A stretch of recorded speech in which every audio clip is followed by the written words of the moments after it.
You're watching Open Agenda. Here's our host, Joe White. Welcome to this special edition of Open Agenda. So we've just received a press release from the executive's office stating that she has signed an MOU with the sheriff of Wicomico County for the Level 3 ICE enforcement.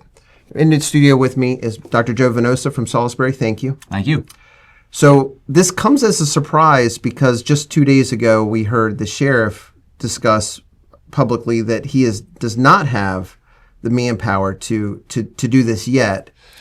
And at the county council meeting on Tuesday, September 2nd, this was not as a work session. This was not up for discussion except in public comments. Correct. It's very interesting, peculiar, and from my perspective, alarming that this happened. This is a clear escalation. The question is, why was the escalation done? As you've said, Sheriff Mike Lewis on Tuesday, I believe, Tuesday evening, and I guess Monday morning if you were watching the news, said publicly that he did not even have the manpower to fulfill most of the enforcement mechanisms that such an agreement would entail, and that they were still weeks away anyway from sort of concretizing plans. Now keep in mind, the sheriff's office has also been unable to fulfill the SRO needs that our schools have. And why that's important. Well, the school resource officers. The school resource officers. And why I bring that up is because yesterday, September 3rd, right, there was an incident at Parkside where an 18-year-old brought a loaded handgun to school. So my point is, we clearly have a law enforcement shortage, which is a big problem. Yeah. We clearly have other resource issues.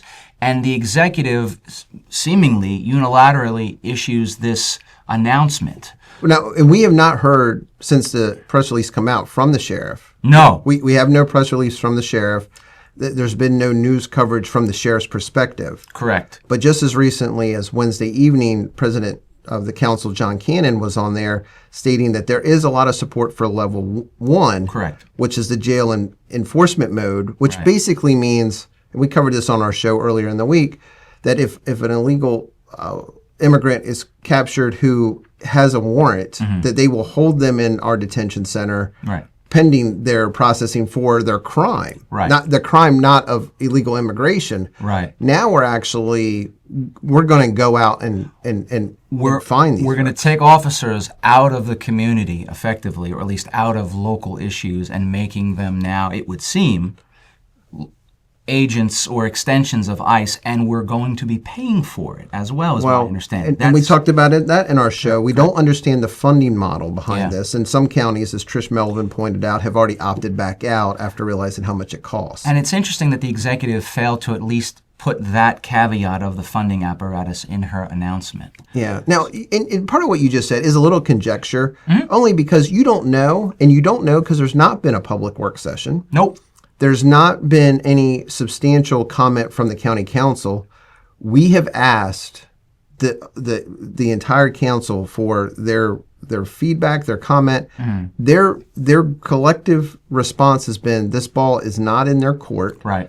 That this is really between the executive and the sheriff to bring to them for an MOU that would be above 365 days. That would be the ideal from the council's perspective. And again, I think you and I have a pretty big disagreement about the nature of the 287G program, but I think we both agree that if it is going to happen, it should involve all branches of government. Yeah, listen, in full disclosure, I'm comfortable with Level 1, the jail and enforcement mode. I do believe there's lots of folks who are. But at the same time, I think that the folks who are against this, and we saw that at the county council meeting during public comments on Tuesday, that there were more folks who came there to just basically say they're not in favor of any of this. Now, Right. I wasn't going to be there to argue with them. Yeah. But at the same time, like that discourse should happen in a public forum. It should, and I think even most of those folks, even if and again, from my own perspective, I don't think I quite agree with all of some of the things that they said. But I think they would agree with us in that if it is going to happen, it should be above board in that the county council has a role in that process. So what do you think is going to happen if we find out this MOU is actually signed for above a year? Now, I say that. I know that the executive is not supposed to sign MOUs for more than a year, but she has not followed the rules consistently in almost 3 years in office. Yeah. So we can't assume that she's even following the rules. No. But who's accountable to us? Is it the sheriff? Is it the council? Is it the executive? Well, it's all three, realistically, but the bulk of this particular issue lies on the executive because it's her office that is initiating it.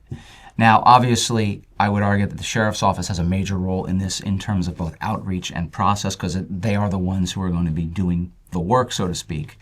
But in my opinion, as much as I tend to blame the executive for a lot that has gone wrong in this county with, I think, a lot of documentation that we've shown, this is something that the council has to either speak up on or get some awareness of.